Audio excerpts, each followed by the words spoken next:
السلام علیکم ورحمۃ اللہ وبرکاتہ۔ عزیز دوستو، آج کی اس ویڈیو کے اندر ہم یہ جانیں گے کہ بیٹی کی اللہ تبارک و تعالیٰ کے ہاں کیا قدر و قیمت ہے۔ ایک بہت ہی دلچسپ واقعہ ہے۔ ایک شخص کے ہاں صرف بیٹیاں ہی تھی، ہر مرتبہ امید ہوتی کہ اب تو بیٹا پیدا ہوگا، مگر ہر بار بیٹی پیدا ہوتی۔ اس طرح اس کے ہاں یک کے بعد دیگرے 6 بیٹیاں پیدا ہو گئیں۔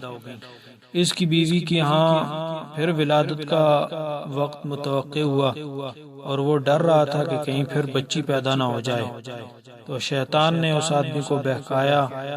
چنانچہ اس شخص نے ارادہ کر لیا کہ اب اگر لڑکی پیدا ہوئی تو نعوذ باللہ اپنی بیوی کو طلاق دے دوں گا۔ اس کی کج فہمی پر غور کریں، بھلا اس میں بیوی کا کیا قصور ہے؟ رات کو سویا تو اس نے عجیب و غریب خواب دیکھا۔ اس نے دیکھا کہ قیامت برپا ہو چکی ہے، اس کے گناہ بہت زیادہ ہیں جس کے سبب اس پر جہنم واجب ہو چکی ہے، لہذا فرشتوں نے اس کو پکڑا اور جہنم کی طرف لے گئے۔ پہلے دروازے پر گئے تو دیکھا اس کی ایک بیٹی وہاں کھڑی تھی جس نے اسے جہنم میں جانے سے روک دیا۔ فرشتے سے لے کر دوسرے دروازے پر گئے، وہاں اس کی دوسری بیٹی کھڑی تھی جو اس کے لیے آڑ بن گئی۔ جب تیسرے دروازے پر لے کر پہنچے تو وہاں تیسری بیٹی کھڑی تھی جو اس کے لیے رکاوٹ بن گئی۔ اس طرح فرشتے یعنی جس دروازے پر بھی لے کر اس کو جاتے تھے تو وہاں اس کی بیٹی کوئی نہ کوئی اس کا دفاع کرتی، لیکن 6 دروازے 6 بیٹیوں کے بعد 6 دروازے تو پورے ہوئے۔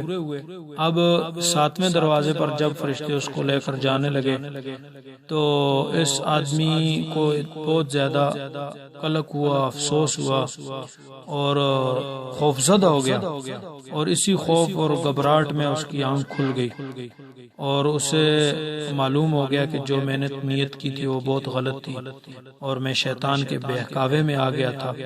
انتہائی پریشان اور خوف و دہشت کے عالم میں اس کی آنکھ کھلی تھی کہ اس نے اللہ رب العزت کے حضور اپنے ہاتھوں کو بلند کیا اور دعا کی، اللہم ارزقنا السابعۃ، اے اللہ مجھے 7ویں بیٹی عطا فرما۔ اس لیے جن لوگوں کا قضاء و قدر پر ایمان ہے، انہیں لڑکیوں کی پیدائش پر رنجیدہ اور خوف زدہ نہیں ہونا چاہیے۔ اللہ کے رسول صلی اللہ علیہ وسلم نے ارشاد فرمایا کہ جس کے ہاں 2 بچیاں ہوں اور وہ ان کی اچھی تربیت کرے، اچھی جگہ ان کا نکاح کر دے، وہ اور میں جنت میں اس طرح ہوں گے۔ اللہ کے رسول صلی اللہ علیہ وسلم نے شہادت والی اور اس کے ساتھ والی انگلیوں کو یوں اکٹھا کر کے فرمایا کہ وہ جنت میں میرا ساتھی ہوگا۔ اللہ تبارک و تعالیٰ سب کو عمل کی توفیق عطا فرمائے۔ وما علینا الا البلاغ۔